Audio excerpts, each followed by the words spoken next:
그리스도인의 정체성이라는 제목으로 하나님 말씀 함께 나누겠습니다. 제가 사역을 할 때 가끔씩 저의 겉모습을 보고 제 직업을 판단할 때가 많습니다. 아무래도 제가 정장을 입고 가방을 잘 들고 다니니까 그 모습으로 이제 저의 직업을 판단하는 것이죠. 제가 예전에 광양에 있을 때 정장을 입고 가방을 들고 병원 신방을 갔는데 병원 관계자분이 저에게 보험회사 직원이냐고 이렇게 물어보더라고요. 근데 똑같이 정장을 입고 가방을 들고 법원에 간 일이 있었습니다. 그런데 법원 건물 입구를 통과하려고 하니까 청원 경찰분이 저를 붙잡는 거예요. 그러시면서 저에게 변호사님은 검색대로 오지 않아도 됩니다. 그때 제가 아닙니다. 저 목사입니다. 라고 하고 싶었지만 일반인들처럼 검색대를 지나가야 되는데 그냥 모른 척하고 변호사인 척하고 지나갔습니다. 변호사라고 하니까 기분이 좋더라고요. 그래서 집에 가서 그랬어요. 우리 큰딸한테 야, 아빠가 변호사로 보여? 평상시에는 안 그러는데 아빠가 곤색 정장 입으면 그렇게 보일 수도 있어. 그래서 몇 주간 곤색 정장만 입고 설교를 했습니다. 이처럼 우리에게는 자신들이 부러워하는 정체성들이 있습니다. 그래서 자기를 소개할 때 자기 이름을 소개하지 않고 의사입니다, 교수입니다, 저는 교사입니다, 판사, 변호사입니다, 검사입니다 이렇게 말합니다. 자녀들에게도 물어보면 자녀들은 뭐해요? 라고 물어보면 소개하지 않고 서울대 다닙니다, 연대 고대 다닙니다 이렇게 말합니다.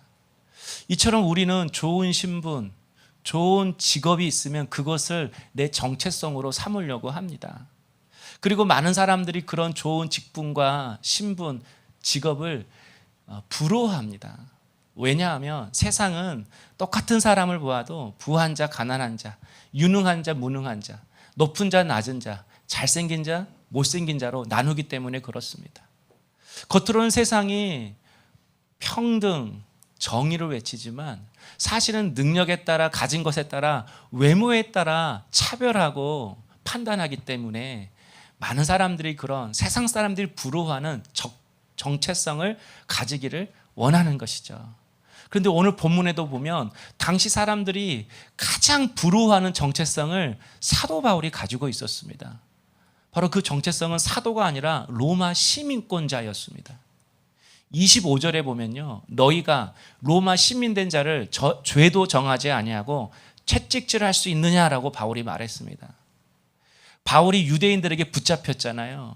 그래서 죽을 뻔했습니다. 그런데 다행히 로마 군대의 천부장이 사도 바울을 구해 주었습니다.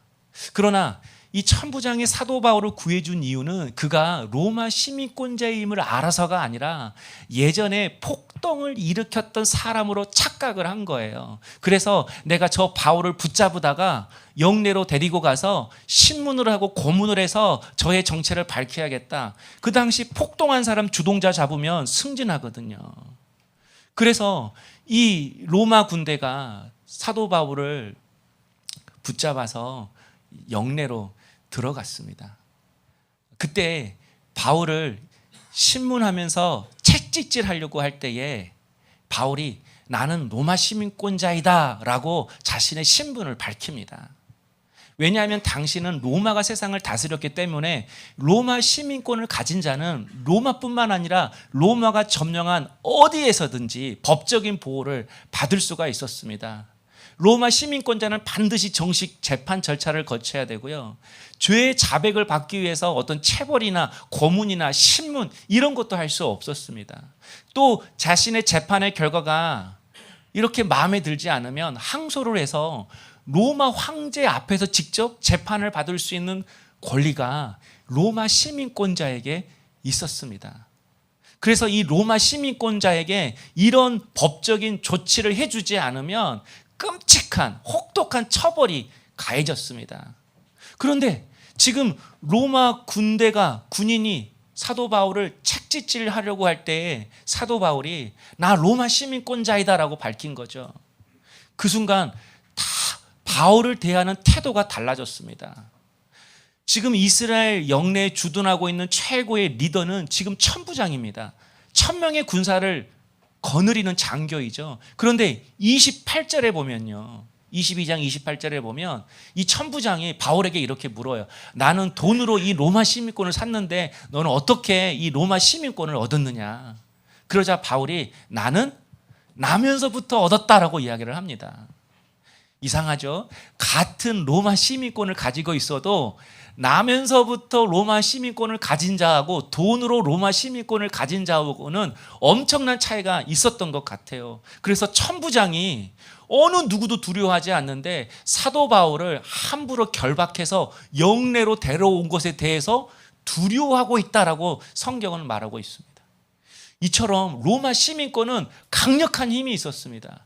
그래서 많은 사람들이 어떻게 해서든 이 로마 시민권을 얻기 위해서 로마에 공을 세우든 돈을 벌어서 그 로마 시민권을 사든 이 로마 시민권을 자신의 정체성으로 삼고 싶었습니다.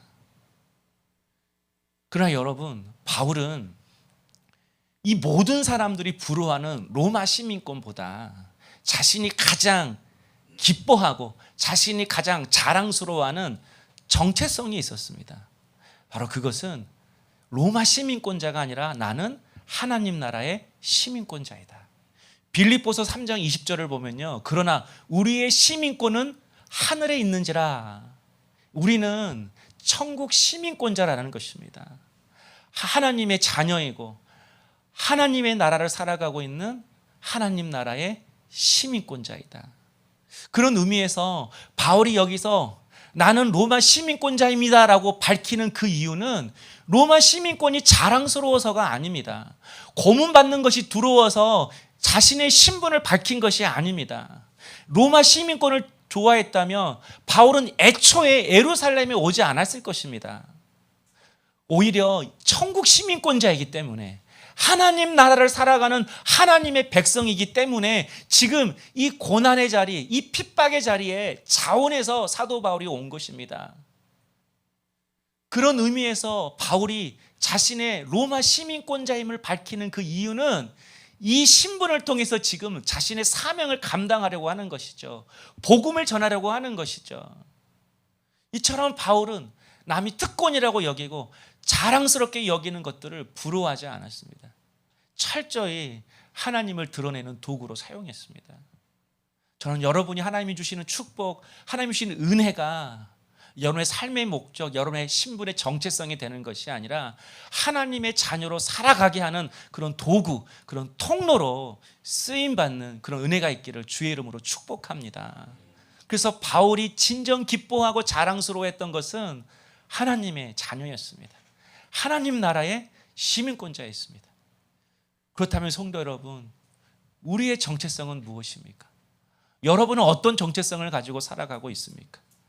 다시 말하지만 하나님은 우리의 아버지가 되십니다. 우리는 그분의 자녀입니다. 이 세상은 하나님의 나라이고 우리는 그 하나님 나라의 시민권자입니다. 이 정체성이 우리에게 분명하게 주어지기를 소망합니다.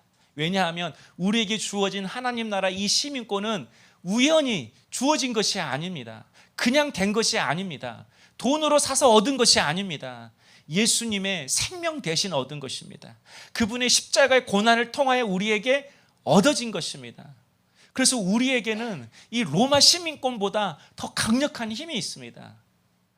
하나님 자녀에게 부어주시는 하나님의 놀라운 은혜와 축복이 있다는 것입니다. 첫 번째는 하나님은 하나님 나라의 시민을 보호하십니다. 지키십니다. 23장의 내용을 보면 천부장이 사내들인 공회를 소집합니다. 이 사내들인 공회라는 것은 유대인들 중에 가장 최고의 정치 지도자 71명이 모여서 어떤 의견을 합의하는 최고의 정치 기구입니다. 천부장이 바울하고 그리고 유대 종교 지도자들 양쪽 말을 다 들어보고 판단하기 위해서 사내들인 공회를 소집했습니다. 그런데 바울이 그곳에서 부활에 대해서 이야기를 합니다. 사람이 죽으면 그 죽음이 끝이 아니라 그 다음이 있다. 부활이 있다. 그 순간 그 자리가 아수라장이 됩니다. 왜냐하면 그 71명의 유대인 정치 지도자들은 사두인데 사두개인은 부활을 믿지 않습니다. 그런데 그래서 바리새인들이 그렇게 열심히 율법을 지키려고 하는 것이죠.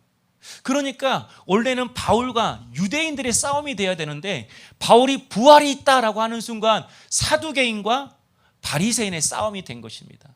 그래서 그 장소가 아수라장이 되었습니다. 여러분, 그 순간 천부장이 어떤 일을 하는가? 바울을 보호합니다. 23장 12절을 보면요, 바울을 죽이기 위해서 먹지도 않고 자지도 않겠다고 하는 40명이 기록되어 있습니다. 이 소식을 천부장이 듣고 바울을 보호하려고 합니다. 읽진 않았지만 여러분 23장 23절을 한번 볼까요? 백부장 둘을 불러 이르되 밤 제3시에 가이사라까지 갈 보병 200명과 기병 70명과 창병 200명을 준비하라. 바울을 죽이기 위해 나는 자지도 먹지도 않겠다라고 하는 그 40명이 있다는 소식을 듣자 천부장이 470명을 모아서 바울을 보호하기 시작했습니다. 천부장은 1000명의 군사를 거느린 장교잖아요. 그 1000명 중에 절반을 바울을 보호하는데 쓰고 있습니다. 여러분, 이게 바울의 힘으로 되는 것입니까? 바울의 인맥으로 되는 것입니까? 아닙니다. 하나님이 하신 겁니다. 하나님이 지키신 것입니다. 하나님이 보호하신 것입니다. 로마 입장에서는, 로마 군인의 입장에서는 사도 바울은 사실 그리 중요한 존재가 아닙니다. 그런데 왜 천부장이 바울을 지키려고 하는 것입니까? 하나님에게 바울이 소중한 존재이기 때문에. 여러분, 우리가 세상에게는 소중하게 보이지 않고 하찮게 보인다 할지라도 우리 모두는 하나님에게 있어서 소중한 존재입니다. 존귀한 존재입니다. 그래서 하나님이 다른 사람을 통해서도 우리를 지키시고 보호하시는 것입니다. 여러분, 이렇게 사도 바울이 로마 군인의 보호를 받고 사도 바울의 마지막 인생의 목적지였던 로마까지 가게 되었습니다. 사실 사도 바울도 이 예루살렘을 방문하고 로마로 갈 계획이 있었습니다. 그런데 바울이 로마로 가는 그 방법과 하나님이 바울을 로마로 보내시는 방법이 달랐습니다. 로마, 목적은 같아요. 뜻은 같아요. 그런데 그 로마로 가는 그 방법, 그 길은 하나님과 바울이 달랐습니다. 바울은 자기가 생각하는 아주 좋은 경로를 통해서 로마로 가려고 했지만 하나님의 계획은 바울이 죄인이 되어서 로마로 가는 것이었습니다. 여러분, 하나님은 왜 바울을 죄인의 신분으로 로마로 보내는 것입니까? 아니, 로마 가서 복음을 전하려고 하면 어느 누구보다도 승리하고 성공하고 잘된 그 모습으로 바울을 보내야 그 바울의 복음을 듣지 않겠습니까? 여러분은 실패자, 포기한 사람, 거지 같은 사람, 그런 사람의 복음을 듣겠습니까? 그런데 왜 하나님은 이 바울을 죄수의 신분으로 보내는 것입니까? 그래야 안전하기 때문입니다. 만약 바울 스스로 로마까지 갔다면 그는 분명히 중간에서 죽었을 것입니다. 반대자들에게 암살당했을 것입니다. 그러나 죄인의 신분이니까 군사들이 지켜주는 것입니다. 죄인의 신분이니까 뱃삭을 안 내고도 그 먼 로마까지 간 것입니다. 여러분, 우리 눈에 보이기에 죄수의 신분으로 바울을 로마로 보내시는 그 하나님의 방법과 그 길이 어리석게 보이지만 여러분, 그 어리석음이 하나님의 지혜입니다. 우리가 보기에는 이해 안 되는 환경과 형편이 있지만 그것이 우리의 삶을 풀어가시는 하나님의 놀라운 지혜일 수 있다는 것입니다. 여러 번 말했지만 그래서 우리는 여러분 병들어서 죽는 게 아닙니다. 무슨 사고로 죽는 게 아닙니다. 사명 감당하면 그때 죽는 것입니다. 그래서 하나님은 그 사명을 깨달을 때까지 우리를 다루십니다. 우리가 걸어가는 길이 무엇이고 하나님이 나를 통해 무엇을 하기를 원하시는지 내가 그 사명을 깨닫을 때까지 하나님은 성실하게 우리를 연단하십니다. 요셉을 그렇게 연단하셔서 기어이 그 영광의 자리에 오르셨던 것처럼 하나님은 오늘 우리가 그분의 사명을 깨닫고 그 자리에 들어가기까지 성실하게 졸지도 주무시지도 않고 여러분을 붙잡으면서 기어이 사명을 깨닫게 하시고 그 사명을 이루기까지 여러분을 지키시고 보호하실 것입니다. 우리도 로마로 가는 방법들이 다 있을 겁니다. 여러분 각자 다 계획이 있고 각자 생각하는 꿈이 있고 소망이 있잖아요.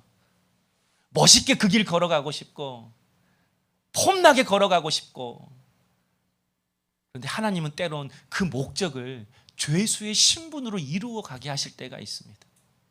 내가 보기에는 내가 처량하고 지금 억울하고 비참하고 답답하지만 여러분, 그것이 하나님이 나를 지키시는 지혜일 수 있습니다. 그것이 하나님이 나를 지금 세상의 유혹과 시험에서 보호하실 수 있는 하나님의 은혜일 수 있습니다. 왜 하나님이 이렇게 어리석어요? 그 어리석음 속에 숨겨진 측량할 수 없는 놀라운 하나님의 지혜가 있음을 깨닫고 오늘 내게 주어진 이 하루를 믿음으로 받을 수 있는 우리 성도님 될 수 있기를 주의 이름으로 축복합니다. 뿐만 아니라 하나님은 우리에게 음성을 들려주십니다. 하나님의 자녀, 하나님 나라의 시민에게 주시는 또 다른 축복과 특권은 아버지의 음성을 우리에게 들려주신다는 것입니다. 여러분 11절 말씀 우리 함께 한번 읽어볼까요? 11절 시작. 그날 밤에 주께서 바울 곁에 서서 이르시되 담대하라. 내가 예루살렘에서 나의 일을 증언한 것 같이 로마에서도 증언하리라. 우리는 직장에서 나를 싫어하는 사람 한 사람만 있어도 여러분 소화 안 되잖아요. 그렇죠? 집에 가서 잠도 안 오잖아요. 한 사람이 아니라 두세 사람이 따가운 눈초리로 나를 바라보면 가시방석에 앉아 있는 것 같잖아요. 자신을 죽이려는 사람이 한 사람만 있어도 그 사람이 매일매일 내 대문 앞에서 기다린다고 하면 우리는 두려워할 것입니다. 그런데 바울은 지금 자신을 죽이기까지 먹지도 자지도 않겠다고 하는 사람이 40명이나 된다는 소식을 들었습니다. 그런데 바울은 아무렇지 않는 겁니다. 왜죠? 그 이유가 주님으로부터 음성을 들었기 때문입니다.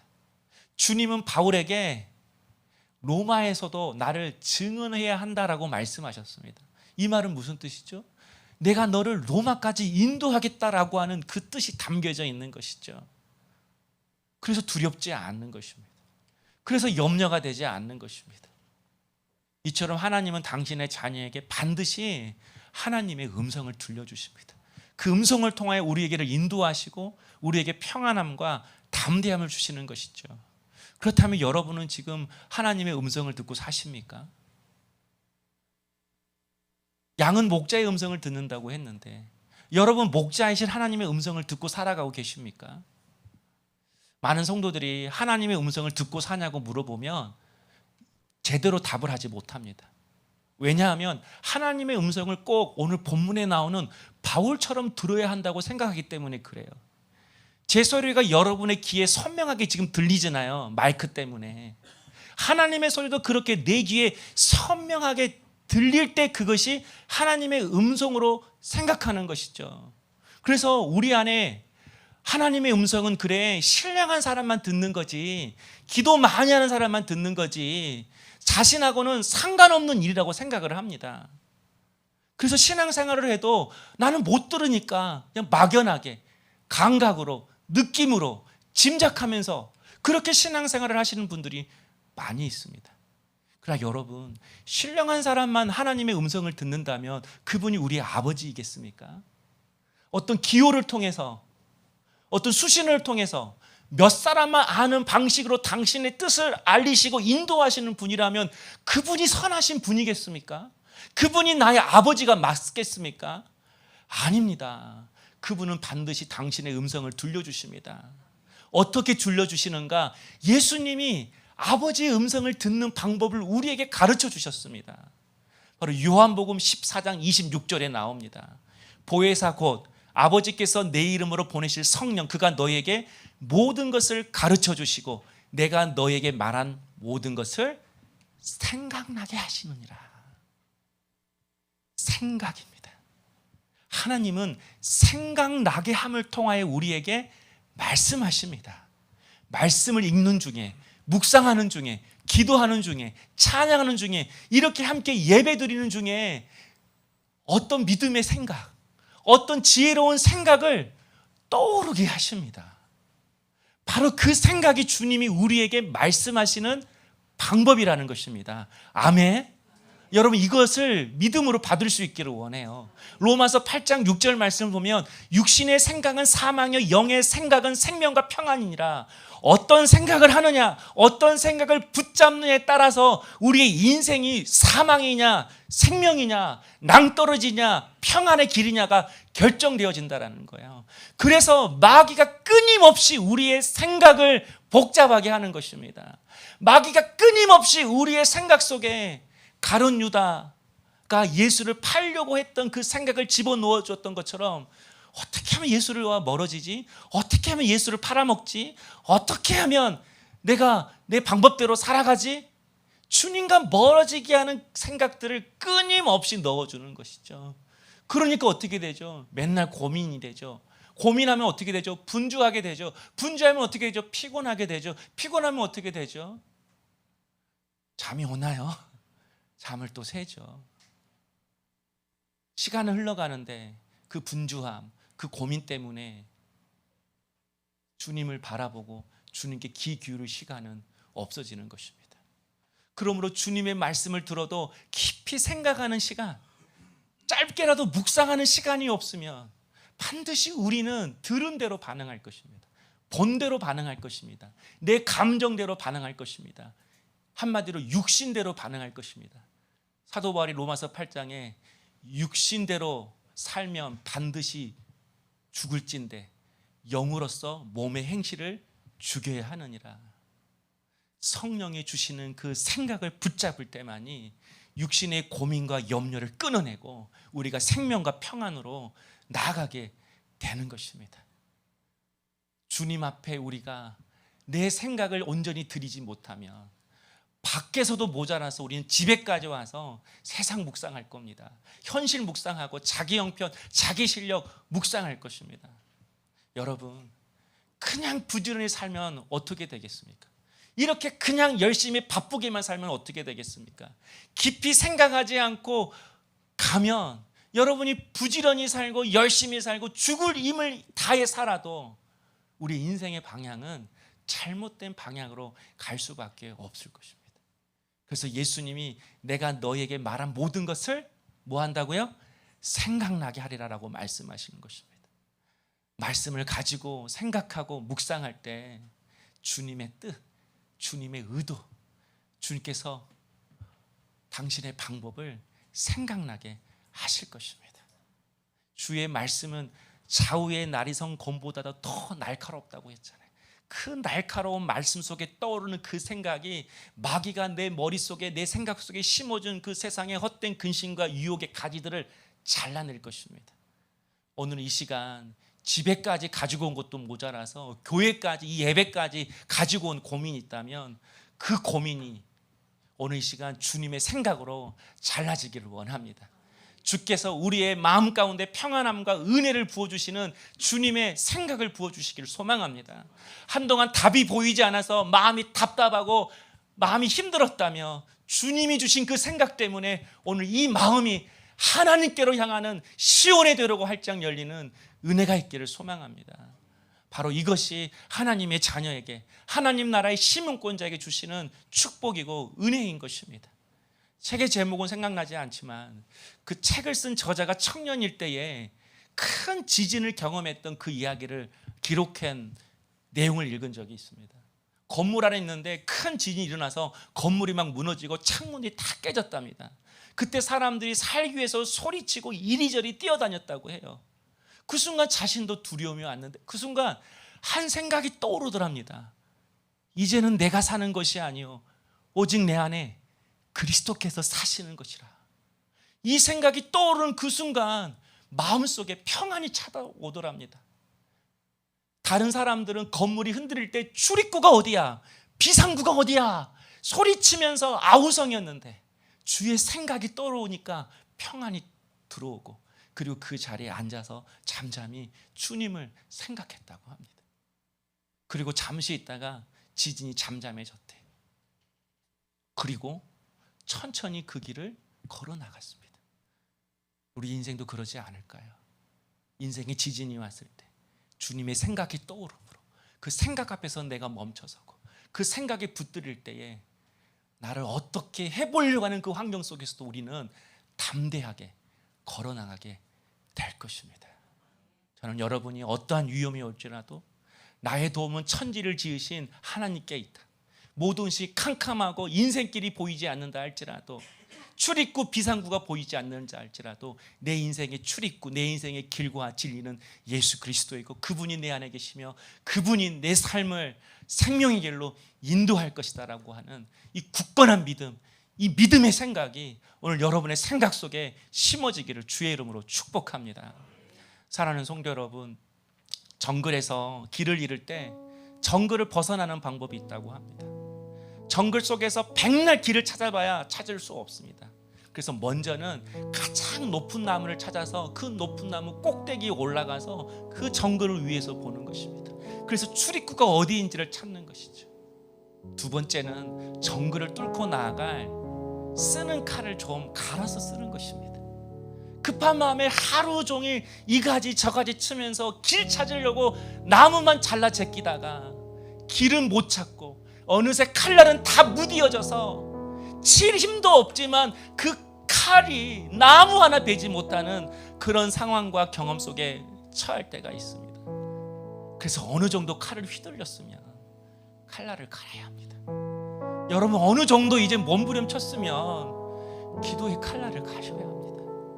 여러분이 이제까지 예수고 몸부림쳐서 안 됐으면 이제 여러분 주님 앞에 멈춰 서서 믿음의 칼날을 좀 가셔야 합니다. 그래야 정글을 빠져나갈 수 있습니다.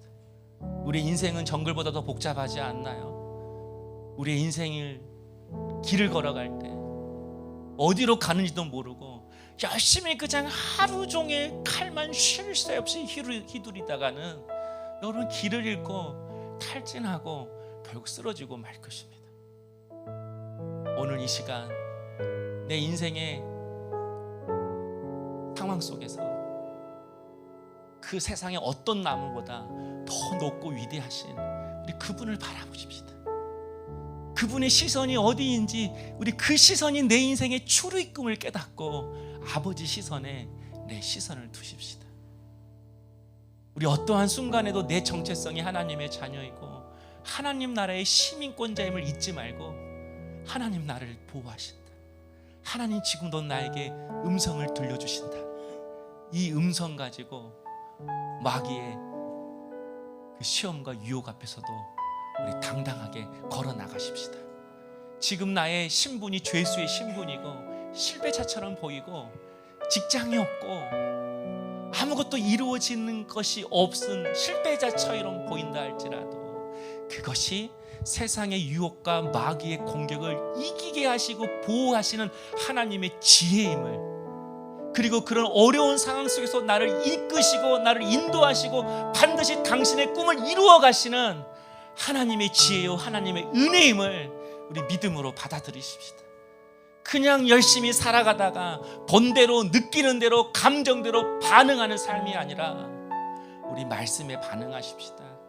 그래서 그 말씀을 통하여 주시는 그 주님의 생각으로 육신의 생각, 마귀의 생각, 세상의 염려 가지들을 우리 하나씩 하나씩 잘라내십시다. 매 주일마다 우리 하나님을 예배함으로 우리 다시 한번 믿음의 칼날, 기도의 칼날을 새롭게 하여서 다시 내일 세상으로 나갈 때에 내 앞에 있는 모든 유혹과 시험의 가지들을 잘 쳐내며 내게 주어진 이 믿음의 길, 사명의 길을 우리 주님의 손잡고 우리 묵묵히 걸어가시는 우리 물된 동산의 성도님 될 수 있기를 주의 이름으로 축복합니다. 우리 함께 기도하겠습니다.